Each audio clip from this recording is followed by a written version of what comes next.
আসসালামু আলাইকুম। আশা করি সবাই ভালো আছেন।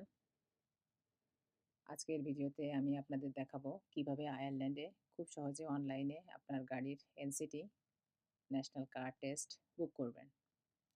যারা আয়ারল্যান্ডে নতুন আছেন এবং আগে কখনো বুক করেননি, এই ভিডিওটি আপনাদের জন্য আশা করব খুবই হেল্পফুল হবে। তো চলুন দেখে নিই সরাসরি আমার কম্পিউটার স্ক্রিন থেকে পুরো স্টেপ বাই স্টেপ। আপনারা আপনার ফোন অথবা ল্যাপটপ যেকোনো ডিভাইস ইউজ করতে পারেন। গুগল সার্চ দিয়ে এনসিটির অফিসিয়াল ওয়েবসাইটে চলে যাবেন। তারপর যেটা করতে হবে, আমি অলরেডি আমার স্ক্রিনের দেখতে পাচ্ছেন যে এনসিটির হোম পেজে আছি। এখানে আপনারা ক্লিক করবেন বুকিং।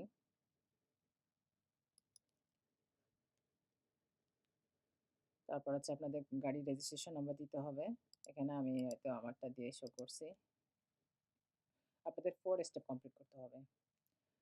আপনি সার্চ করবেন বুকিং, ডেট চুজ করতে হবে, payment, then final complete the confirmation button থাকবে এন্ড অফ দ্য স্ক্রিনে, সেটা আপনাকে ক্লিক করতে হবে। তো এখানে আপনাকে বিকেলের ডিটেলস দিবে, ডবল চেক করবেন কারেক্ট আছে কিনা। তারপর আপনি ক্লিক করবেন এগ্রি, দেন কনফার্ম ডাটা প্রাইভেসি, ইয়েস। আপনাদের স্ক্রিনে ডিফারেন্ট আসবে, যেহেতু আমি কালকে আমার গাড়ির এনসিটি বুকিং দিছি, বাট আমি ভুলে গেছিলাম যে আপনাদের জন্য একটা শর্ট ডেমো রাখবো। আপনাদের স্ক্রিনে আসবে যে আপনারা বুকিং ডেট চুজ করতে পারবেন, তারপর সেন্টার আর টাইম, 3টা অপশান থাকবে ওয়ান বাই ওয়ান। আমারটাই যেহেতু বলতেছে, আমি কি আবার এগেইন বুকিং দেবো নাকি আমার বুকিং ক্যান্সেল করব। তো যখন আপনাদের স্ক্রিনে দেখবেন যে হ্যাঁ বুকিং ডেট, তারপর ডে, আর আছে লোকেশন চুজ করার জন্য 3টা স্টেপ থাকবে এখানে। ওই জায়গায় আপনাদের কি কি দিতে হবে, আপনার কন্ট্যাক্ট ডিটেলস যেমন নাম, ফোন নাম্বার, ইমেল অ্যাড্রেস, এগুলো ভালো করে চেক করবেন, যেহেতু ওরা আপনাকে কনফার্মেশন মেসেজ এবং ইমেল দিবে যখন আপনার বুকিং কমপ্লিট হয়ে যাবে। তারপর হচ্ছে আপনার কাছাকাছি যে এনসিটি সেন্টারগুলো আছে সেগুলো আপনারা সিলেক্ট করবেন। যদি ভেরি ক্লোজ না থাকে, একটু দূরের সেন্টারও আপনারা চুজ করতে পারবেন, কোনো সমস্যা নাই।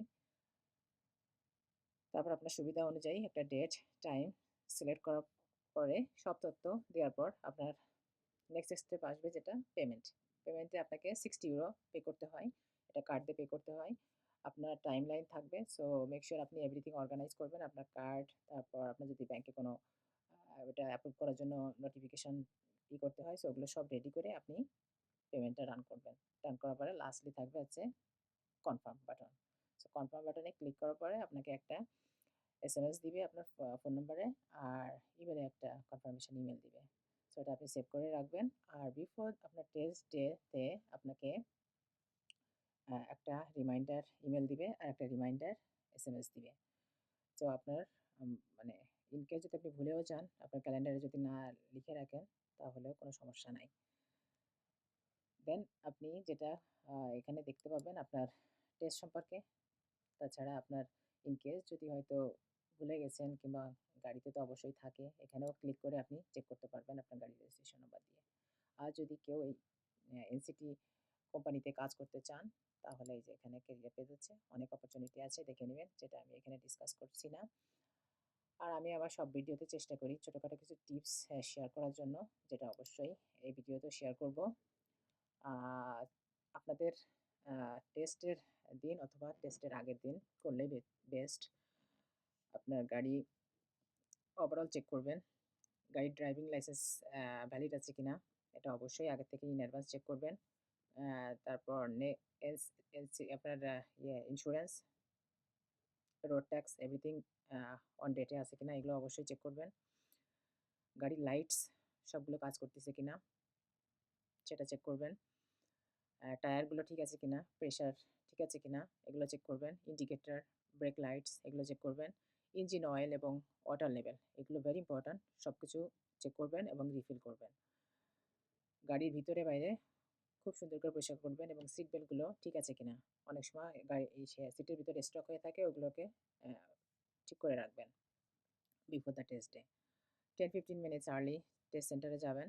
বেসিক্যালি আপনার গাড়ির চাবি লাগে, আর এটা লাইসেন্স, আপনার গাড়ির যে আছে অরিজিনাল যে বুকটা, ওইটা চাই আর কি। ওই ২ টার সাথে নিয়ে যাবেন। আর মেইন ড্রাইভার গেলে বেটার। যদি সেকেন্ড ড্রাইভার থাকে সেও যেতে পারবে, কোনো সমস্যা নাই। বাট সেম থিং আপনাকে সাথে করে নিয়ে যেতে হবে। অনেক সময় হয়তো ওখানে অনেক বিজি থাকে, যেটা আমি বললাম 10-15 মিনিটস শুড বি এনাফ। আর টেস্ট সেন্টারের সামনে গাড়ি পার্কিং করার সময় আপনার গাড়ির ফ্রন্ট সাইডটা হয়তো টেস্ট সেন্টারের সামনের দিকে দিলে বেটার। বাট কোনো ম্যান্ডেটরি নাই, এটা টোটালি ডিপেন্ড আপনাদের উপরে। আর যদি ভেরি ইম্পর্ট্যান্ট পার্ট যেটা হচ্ছে আপনার গাড়ির ড্যাশবোর্ডে অবশ্যই চেক করবেন কোনো ওয়ার্নিং লাইট আছে কিনা। যদি ওয়ার্নিং লাইট থাকে ওটাকে আপনি যদি জানেন যে কীভাবে হয়তো এটাকে ক্লোজ করতে হবে কিংবা ওটা হাইডিং করতে হবে তাহলে অবশ্যই করবেন। আর যদি না হয় তাহলে গ্যারেজে নিয়ে ওদেরকে বললে ওরা এটাকে হাইড করে দেয়, সিস্টেম আছে আর কি। যেহেতু স্মল মিস্টেকের জন্য হয়তো আপনার গাড়ির এনসিটি ক্যান্সেল হয়ে যেতে পারে। আর যারা মানে ফুল টাইম কাজ করেন অবশ্যই তাদের জন্য তো এটা ডবল ওয়ার্ক। আর এটা ক্যান্সেল হয়ে গেলে আপনাকে আবার গ্যারেজে নিতে হবে, গ্যারেজের কস্ট ভেরি এক্সপেন্সিভ আয়ারল্যান্ডে। সো এই ছোটোখাটো টিপসগুলো যদি ফলো করেন অবশ্যই আপনাদের মানে পসিবিলিটি থাকবে এনসিটি পাস হওয়ার। আশা করি হয়তো এই ভিডিওটা আপনাদের কাজে লাগবে। এই ছিল ওভারঅল কীভাবে আয়ারল্যান্ডে কার এনসিটি বুক করবেন। যদি ভিডিওটা ভালো লাগে অবশ্যই একটা লাইক দিবেন। আর যারা নতুন তারা আমার চ্যানেলটি সাবস্ক্রাইব করবেন। আমার ছোটো পরিবারটাকে সাপোর্ট অবশ্যই দরকার আপনাদের। আর আপনাদের যদি কোনো প্রশ্ন থাকে অবশ্যই কমেন্টে জানাবেন। আমি চেষ্টা করব অ্যান্সার দেওয়ার জন্য। সবাইকে অসংখ্য ধন্যবাদ। সবাই ভালো থাকবেন। আল্লাহ হাফেজ। আসসালামু আলাইকুম।